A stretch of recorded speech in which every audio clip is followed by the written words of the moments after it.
Hello friends, welcome to my channel. दोस्तों, आज हम बात करने जा रहे हैं एमपी टेट के पर्यावरण के इंपॉर्टेंट क्वेश्चन के बारे में। ये वो क्वेश्चन है जो आपके अलग अलग एग्जाम में पूछे गए हैं। आपको यहाँ पर बता दें, यहाँ पर 20 क्वेश्चन आपके लिए लेकर आए हुए हैं। अगर आपकी तैयारी एमपी टेट की पक्की है तो दोस्तों आप इन 20 क्वेश्चन को जरूर अटेम्प्ट करिएगा। ये आपके अलग अलग जो आपके टेट के एग्जाम होते रहते हैं उनमें आपके ये क्वेश्चन पूछे गए हैं। तो चलिए दोस्तों, स्टार्ट करते हैं।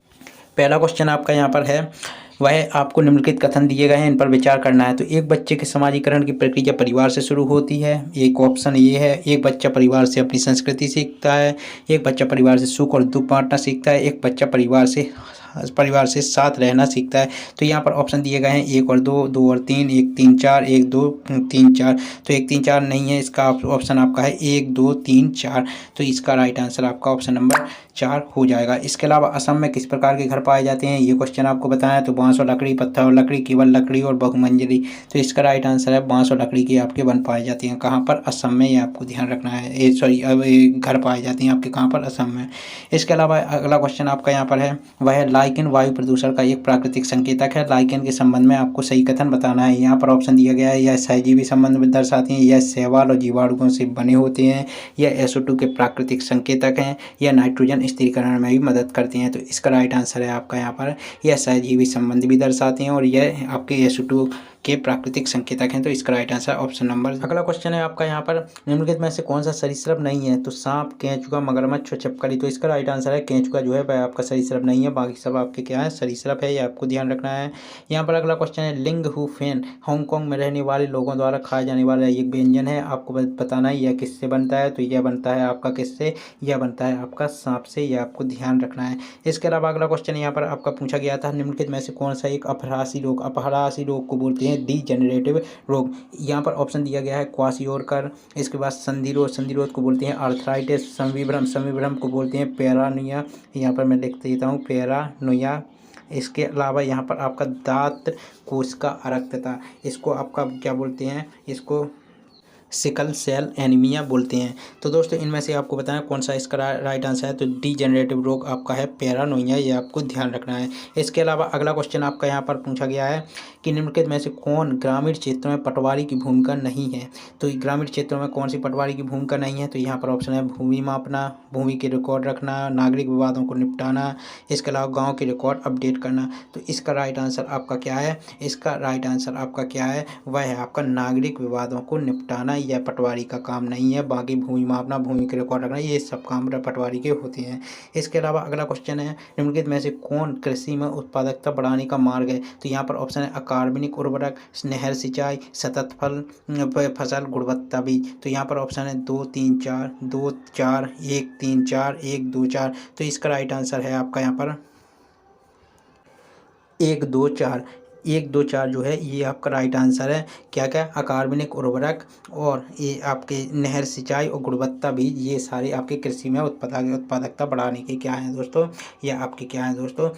मार्ग हैं। इसके अलावा यहाँ पर आपको बता दें, अगला क्वेश्चन आपका है, निम्नलिखित में से कौन सा त्योहार खेती से संबंधित नहीं है जो देश भर में विभिन्न मौसमों में मनाया जाता है? तो यहाँ पर ऑप्शन है बैसाखी, बिहू, उगादी और इसके अलावा होली। तो इसका राइट आंसर है जो आपकी होली है ये आपका खेती से संबंधित नहीं है। बाकी सब आपकी खेती से संबंधित है। इसके अलावा अगला क्वेश्चन है आपका यहाँ पर, निम्नलिखित आविष्कारकों और आविष्कारकों के गलत मिलान की पहचान कीजिए। तो आविष्कारकों और आविष्कारों के गलत मिलान की आपको पहचान करनी है। तो जेम्स वाट ने यांत्रिक साइकिल की खोज की थी। इसके अलावा जोसेफ और जैक्स एटियन मोंटगोल्फियर ने हॉट एयर बलून की खोज की थी। गैरेट ऑगस्टस मॉर्गन ने आपके ट्रैफिक सिग्नल की खोज की थी। और विल्बर राइट और ऑलिवर राइट, जिनको राइट बंधु भी कहा जाता है, इन्होंने फ्लाइंग मशीन की खोज की थी। तो इनमें गलत आपको पूछा गया था। तो दोस्तों गलत इसमें से क्या है दोस्तों? गलत है आपका जेम्स वाट। जेम्स वाट ने आपके यांत्रिक साइकिल की खोज नहीं की थी, इन्होंने भाप इंजन की खोज की थी। यह आपको ध्यान रखना है। इसके अलावा भाप इंजन का इन्होंने इन्वेंशन किया था, यानी आविष्कार किया था। यह आपको ध्यान रखना है। इसके अलावा अगला क्वेश्चन, जब केरल में लोगों के एक समूह को तेलुगु माध्यम का स्कूल खोलने की अनुमति नहीं दी जाती है तो कौन से मौलिक अधिकारों का उल्लंघन होता है? समानता का अधिकार, सांस्कृतिक और शैक्षिक अधिकार, स्वतंत्रता का अधिकार, धार्मिक स्वतंत्रता का अधिकार। तो इसका राइट आंसर है आपका यहाँ पर सांस्कृतिक और शैक्षणिक अधिकार, ये आपको ध्यान रखना है। इसके अलावा अगला क्वेश्चन है आपका यहाँ पर गलत पूछा गया है, इनमें से कौन सा जो ऑप्शन है वह गलत है। तो यहाँ पर आपके दिए गए हैं कोंकणी, गोवा, मराठी, महाराष्ट्र, मलयालम, तमिलनाडु, कन्नड़, कर्नाटक। तो दोस्तों तमिलनाडु की वो भाषा क्या है? तमिल, ये आपको ध्यान रखना है। बाकी कोंकणी आपकी गोवा की भाषा है। इसके अलावा महाराष्ट्र की आपकी मराठी है और कर्नाटक की कन्नड़ है। तो ये आपको ध्यान रखना है। मलयालम जो है यह आपकी कहाँ की है? लक्षद्वीप और केरल की है। तो इसका राइट आंसर आपका क्या है दोस्तों?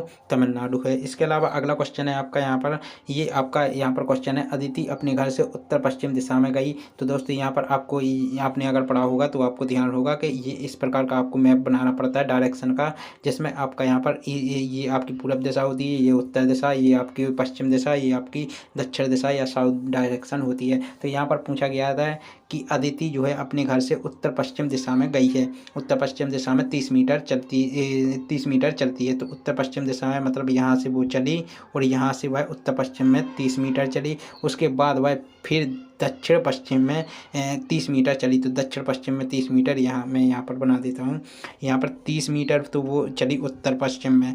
इसके अलावा फिर चली वह 30 मीटर 30 मीटर आपकी चली यहाँ पर दक्षिण पश्चिम में। फिर इसके बाद इसके बाद वह दक्षिण पूर्व में चलती है। कितनी? दक्षिण पूर्व में चलती है 30 मीटर। तो दक्षिण पूर्व में भी वह 30 मीटर चली। अब यहाँ पर पूछा गया है वह अपने घर से। इसके अलावा अगला क्वेश्चन है निम्नलिखित में से किस राज्य या केंद्र शासित प्रदेश में तेल क्षेत्र नहीं है? तो यहाँ पर ऑप्शन है छत्तीसगढ़, उड़ीसा और दिल्ली, पश्चिम बंगाल, गोवा और बॉम्बे हाई। इसके अलावा असम, उत्तर प्रदेश, नागालैंड और अरुणाचल प्रदेश, गुजरात और बिहार। तो छत्तीसगढ़, उड़ीसा और दिल्ली में आपका क्या है? तेल क्षेत्र नहीं है, मतलब ये ऑयल के यहाँ पर ऑयल नहीं पाया जाता है या तेल नहीं पाया जाता है। इसके अलावा यहाँ पर आपका बता दें अगला क्वेश्चन पूछा गया है कि इनमें से आपके 4 ऑप्शन दिए गए हैं और इनकी जोड़ी आपको बनानी है। तो मैं यहाँ पर आपको डायरेक्ट आंसर बता देता हूँ। जो कबड्डी है उसमें कितने खिलाड़ी होते हैं? तो कबड्डी में आपको ध्यान रखना है 7 होते हैं। हॉकी में, फुटबॉल में आपके 11 होते हैं। इसके अलावा खो खो में आपके 9 खिलाड़ी होते हैं। बास्केटबॉल में आपके 5 खिलाड़ी होते हैं। ये आपको ध्यान रखना है। तो यहाँ पर आपका कौन सा ऑप्शन सही होगा? तो यहाँ पर आपका जो है वह यहाँ पर आपका जो है वह होगा आपका यहाँ पर ऑप्शन नंबर 2 सही होगा। एक आपका अगला क्वेश्चन है प्राचीन कुओं के सूखने का क्या कारण है? तो प्राचीन कुओं के सूखने का यहाँ पर ऑप्शन दिए गए हैं। उन्हें ढका गया है, इस कारण वो सूखे हैं। कुओं के पास की ज़मीन को घास से ढक दिया गया है। इसके अलावा आसपास के इलाकों में कई बोरिंग पंप लगा दिए गए हैं। लोगों ने कुओं का इस्तेमाल बंद कर दिया है। तो इसका राइट आंसर आपका जो है वह है ऑप्शन नंबर आपका सी, आसपास के इलाकों में कई बोरिंग पंप लगा दिए गए हैं जिस कारण आपके जो कुएं हैं वह सूख गए हैं। इसके अलावा यहाँ पर पूछा गया है इनमें से कौन सी ग्रीन हाउस गैस नहीं है? तो ध्यान रखना है ग्रीन हाउस गैस में आपकी मीथेन भी आती है, CO2 भी आती है। इसके अलावा आपकी जो है वह आपकी जो है नाइट्रस ऑक्साइड भी आती है, लेकिन सल्फर डाइऑक्साइड आपकी जो है वह ग्रीन हाउस गैस में नहीं आती है। इसके अलावा जलवाष्प भी आती है और CFC जो क्लोरोफ्लोरोकार्बन होती है वो भी आती है। तो इसका राइट आंसर है SO2। इसके अलावा यहाँ पर आपको बता दें यहाँ पर पूछा गया है इस अंग में भोजन का मंथन होता है जो सतह क्षेत्र और एंजाइमों की गतिविधि को बढ़ाता है। तो आपको यहाँ पर ऑप्शन दिए गए हैं। तो सरफेस एरिया को भी बढ़ाता है और एंजाइमों की जो एक्टिविटी है उसको भी बढ़ाता है। तो यहाँ पर आपको बताना है कौन सा यह अंग है। तो यहाँ पर ऑप्शन है मुख, ग्रसिका, अमाशय और यहाँ पर क्षुद्रांत। यहाँ पर इंग्लिश में भी मैं ऑप्शन बता देता हूँ।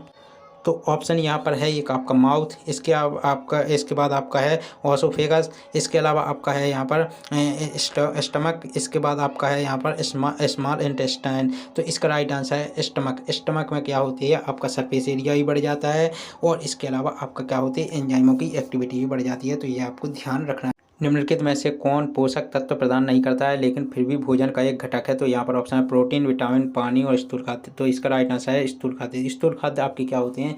स्थूल खाद्य को बोला जाता है आपके फाइबर युक्त भोजन, या इनको आप फाइबर भी बोल सकते हैं। जैसे पालक हो गया, बीज हो गए, इसके अलावा साबुत हो गया, नट्स हो गए, इसके अलावा आपके अनाज हो गया, ये सारे इन सब में फाइबर पाया जाता है। तो ये आपकी क्या करते हैं? ये आपके पोषक तत्व प्रदान नहीं करते हैं, ये आपको ध्यान रखना है।